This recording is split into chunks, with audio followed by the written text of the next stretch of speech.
আগামীকাল থেকে সারা দেশে শুরু হতে যাচ্ছে পবিত্র মাহে রমাদান।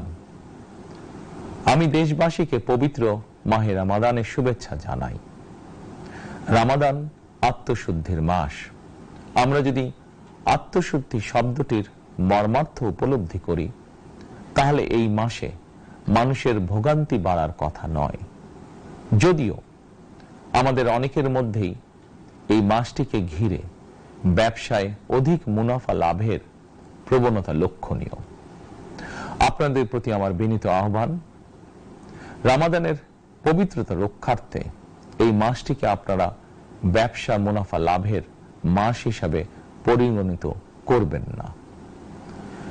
দ্রব্যমূল্য যাতে সাধারণ মানুষের নাগালের বাইরে না যায়, এ ব্যাপারে ব্যবসায়ীরা দয়া করে সতর্ক থাকবেন।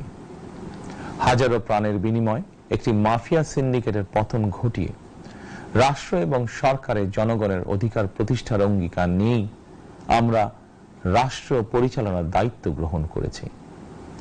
বিএনপি সরকার সকল ক্ষেত্রে অনাচার অনিয়মের সকল সিন্ডিকেট ভেঙে দিতে বদ্ধপরিকর ইনশাআল্লাহ।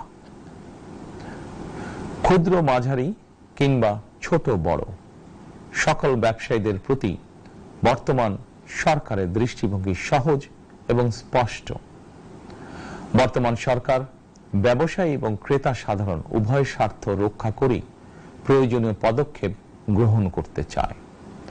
সুতরাং সরকারের পক্ষ থেকে কি ধরনের উদ্যোগ গ্রহণ করলে বাজার পরিস্থিতি নিয়ন্ত্রণে থাকবে কিংবা ক্রেতা বিক্রেতা উভয়েরই স্বার্থ রক্ষা হবে, এ ব্যাপারে আপনাদের যে কোনো ধরনের পরামর্শ কিংবা অভিযোগ শুনতে সরকার প্রস্তুত।